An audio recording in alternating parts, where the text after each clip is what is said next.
Welcome back. Picking up from the last lecture, where we had moving charges under the influence of an electric field as well as a magnetic field, and we talked about the velocity selector. With the velocity which could go through a certain path, the particle goes through that certain path, the velocity was given by E divided by B. Okay. So anyway, now let me make a short revision. This is naturally the Lorentz force, and this Lorentz force had been there from 1880s. Okay. Of course, the magnitude of the electric force is equal to Q multiplied by the electric field, and the magnitude of the magnetic force due to the magnetic field is equal to QEB sine of theta, which becomes equal to QEB in case theta is equal to pi by 2. It's very simple. Just revising for you. Okay, so that you can recall the things when the discussions are going on. Then we said that when the moving charge Q is under the influence of the magnetic field moving with the velocity v, then this force QVB, it provides the necessary centripetal force mv square upon r. So from here I can write v upon r, because one v will cancel, is defined as omega also. Okay, the angular velocity QB upon m. Okay, so then we define the frequency, which is omega upon 2 pi. This turns out to be QB upon 2 pi m, and the time period of revolution in a complete circle t is equal to 1 upon nu turns out to be equal to 2 pi m upon QB. Okay. Now comes a key recognition. What was the beauty of this relation found in 1880s till it was discovered in 1934? Okay, so maybe around for 50 years we were teaching this part and nobody recognized a simple fact. And that simple fact is that the angular frequency or the frequency or the time period, they are independent of the velocity and also independent of r. Okay, this is the most interesting feature. It strikes here to the young people, Lawrence and Livingston in 1934, and they could design a cyclotron, wherefrom we can get very high energy particles in a very small room, a place which we will talk about. So this is one of the key recognitions. Okay. The other thing that I'm going to use is that pushing palm rule, which I said that this is a kind of thappa rule. So what I'm going to see as to what is the direction of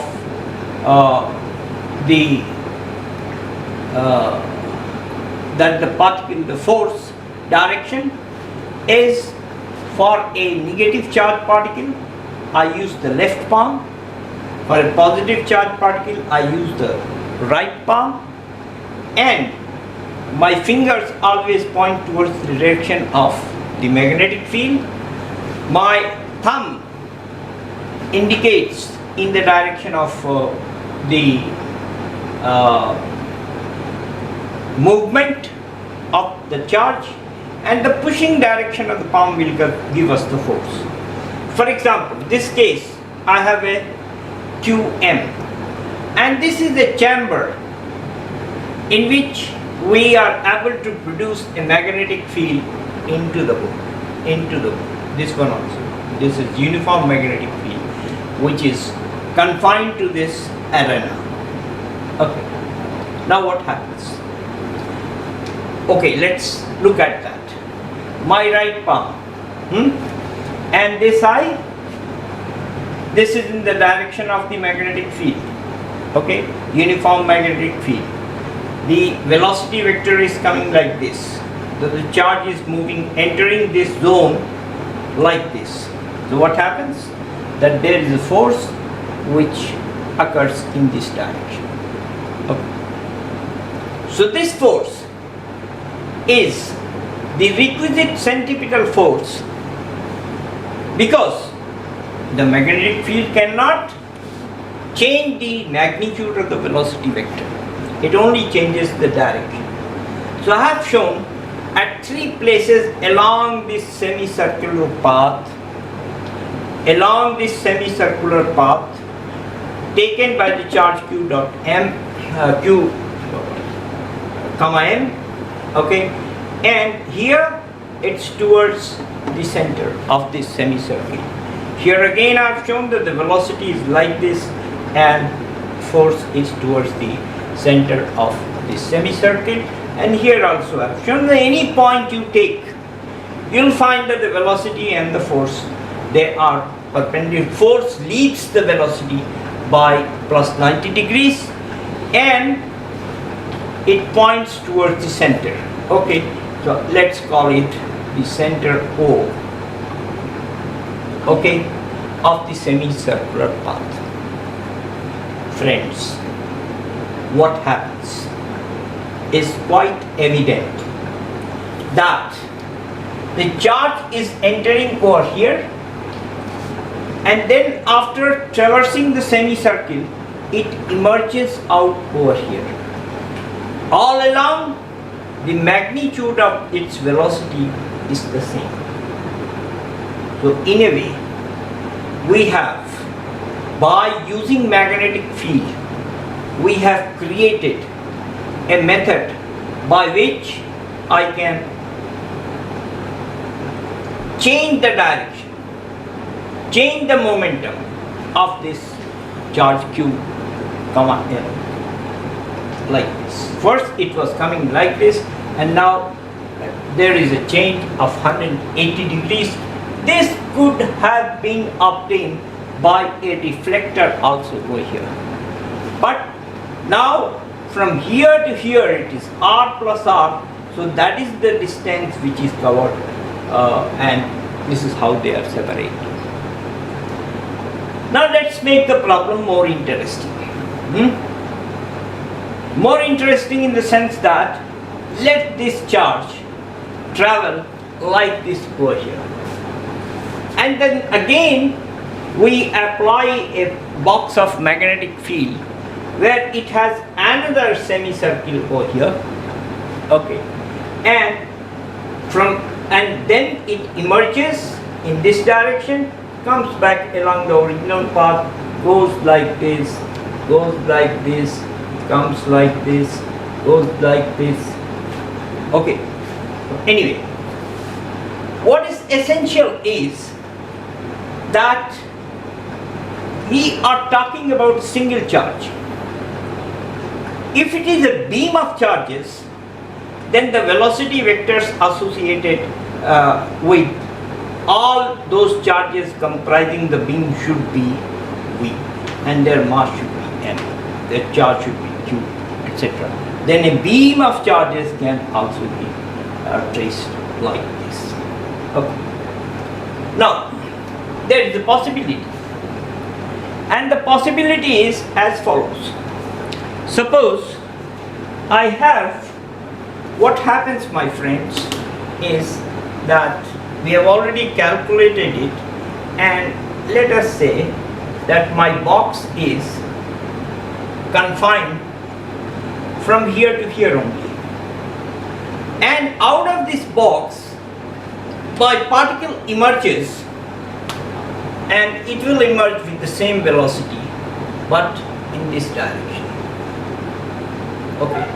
So now what we have done, we have been able to obtain a system in which we can change the direction of the particle by 90 degrees.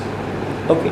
Or depending upon those things where we have an opening, because if it is confined to this part only, suppose I have this only up to this point, then what will happen is that from here the particle will emerge in a straight line like this, and it will escape in this direction. Okay. So you can see that we can play with the very idea as to how much, where up to the field is confined. Creating a uniform magnetic field requires a dexterity in engineering or technology. It's not an easy job. It's easily said than done. Okay, it's done like that. So this is the kind of analysis that we make, and we will indulge shortly in making a cyclotron. But first of all, we'll talk about a pair of parallel plates which creates an electric field. Of course, this is positive, this is negative. Okay. So, no. This is positive and this is negative. Okay. That charge q with mass m and a velocity v1, it enters into the system. Okay. And of course, the direction of the electric field is also like this, from plus to minus. Okay, it happens. Slip, like a slip of a tongue, there is a slip from this place also, particularly when you are in an old age. Okay. So positive charge particle comes over here. Because of the potential difference that exists over here, there exists an electric field. And this electric field gives rise to an acceleration which becomes the force divided by the mass, QE upon m. Okay. Then here it emerges with a higher velocity, an increased velocity. So what will happen? This now, from the kinematics, v square is equal to u square plus 2as. That kind of a relation that we had in the Newtonian mechanics, v2 square becomes equal to v1 square plus 2qE upon m into d, where d is the separation. That means if there is an arrangement proper where I can increase the velocity. Now what happens if I increase the velocity? Here, come back.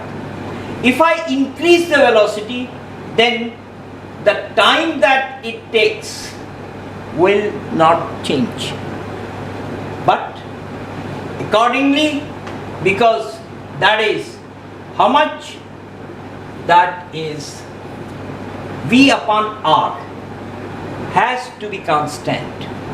So if you increase V, R has to increase. If you decrease V, R has to decrease. But here we are increasing that. The speed we want to increase. Then what will happen? If the V is increased, then I will have a path like this. Okay. If it still increase, then we will get a path like this. Okay. So anyway, now here it is required that you draw the space where the uniform electric field is, magnetic field is there, bring it here and take various values of velocity. If the velocity is increased, I am saying that if the velocity v, then the radius is r. If the velocity is 2v, the radius is 2r. If the velocity is nv, then the radius is nr. So this way we have to check.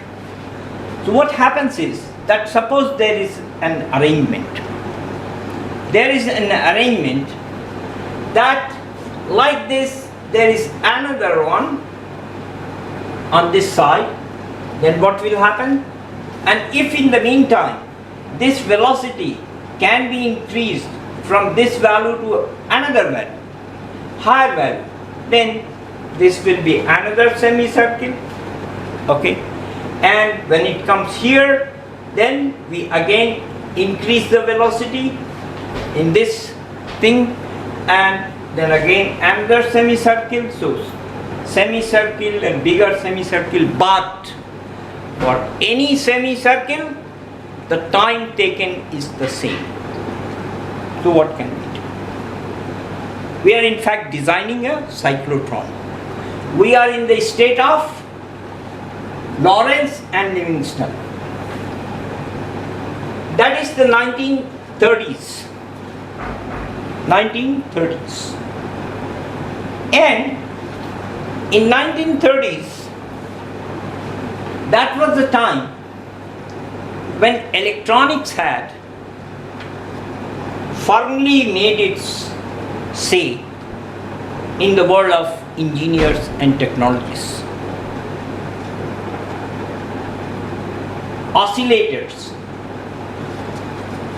amplifiers, diodes, all these things were available, of course, in their early form of tube electronics. So what these two gentlemen, they thought was that why not have a couple of compartments, I'll make that for you, where we make a potential difference which occurs after intervals of time which are t by 2 pi m upon qb, and for a very short while, for example, if one is here and the other is here, that distance is very small, but in that distance we increase the velocity. So the distance which used to be used, as I told you one day, for 3 mile and 5 mile and 7 mile long accelerators, that distance could be set in terms of very small distances. Add them up one by one, plus this plus this plus this plus this plus this plus this plus this plus this, all these distances, and that could amount to tens of kilometers. And it will be still in a confined area where you will have 2D kind of structure. They are not required. D is not essential. D is not important at all. We could take 2 compartments where we could create magnetic fields, okay, uniform magnetic field, and a potential difference which occurs in what way? In a way to increase the velocity of this. In a way to increase the velocity of this, and that is called by resonance. If the omega over here is matched with the omega of the alternating voltage over here, then in that case it's possible to obtain very large velocities associated with that charge particle, okay, and obtain what is known as a cyclotron. So we have spiral kind of things which is happening until the velocity becomes very, very, very high. Okay, and then there is an opening or deflection, and that charged particle is used for interacting with matter. So I'll just give you this thing, a diagram, but this is the physics which is being used. Okay. So I have tried to draw a schematics of the real cyclotron and have failed miserably in drawing the things. Okay, but anyway, this will suffice us to understand it. Now, this time the magnetic field is out of the board. The magnetic field is out of the board, and we start with a positive charge over here. Okay. Now the magnetic field is out of the board like this, and my first time my charge enters in this direction, so that the force will be downwards. Okay. And earlier I got like this time I'm going to get the semicircular path like this. The moment, these are the two D's. Of course, the distance between these two D's is very, very, very small, quite small. Okay. So, and I have put in an oscillator over here. Then look here, what happens is that once it completes the semicircular path, at that time this becomes positive and this becomes negative, and thus this charge is accelerated and a new velocity is obtained, which gives a new radius of curvature, and it appears over here after that time t by 2. Okay. Here it again turns out to be plus, and this turns out to be minus. So here all the points are plus, and here minus, and plus and minus, like that. So from here it goes like this, and then again like this, until it has reached the radius of the D, okay, which I have not been able to draw and show to you. So finally what is there, that there is a deflection plate, a deflection system which is used, and there is an exit port over here through which the charged particle exits, and at that time it's here the radius of curvature is equal to capital R, which is the radius of the D. Okay, now let's go back to QVB is equal to mv square upon R. So omega is equal to V upon R, does not depend upon V or R, QB upon M. Okay, so time period becomes equal to 1 upon nu is equal to 2 pi upon omega is equal to 2 pi M upon QB. Okay, like we have been able to obtain. And finally, because the velocity has been increasing every time it crosses the points over here, that the final velocity is equal to omega into capital R. So that we can write as QB upon M. So the kinetic energy, the final velocity is equal to QB upon M. The associated kinetic energy when it exits, that is equal to half mvf square, which q square b square upon m square over here and half m here, and finally what we get is q square b square capital R square divided by 2m. Okay, so this is how the gentlemen Lawrence and Livingston, they could obtain and confine. Of course, I've just shown 1, 2, 3, 4, 5, 6, 7. Okay, like that. semicircular path, but in fact in a cyclotron the number of paths that are traversed are very large. So one radius is just a little bit more than the other radius, etc., etc. So charges move like that. I have you can see on the left hand side of this board, okay, the real picture taken from one of the textbooks, okay, of how the cyclotron is functioning. And these very high energy particles are made to interact with several things.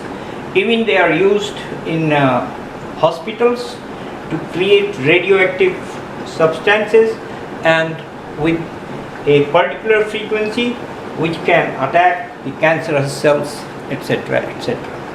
So this is it. The cyclotron, the beauty which Lawrence and Livingston they created out of thin air, simply understanding that omega does not depend upon B, omega does not depend upon R. And they got a Nobel Prize, because Nobel Prizes are given for ideas which change the things to come. So several improvements were made on this set of simple mathematics that is there, and very high energy instruments were made using very simple principles like the QVB is equal to mv square upon r. So it was a pleasure to have had this talk today, where we have learnt how to create a cyclotron all by ourselves.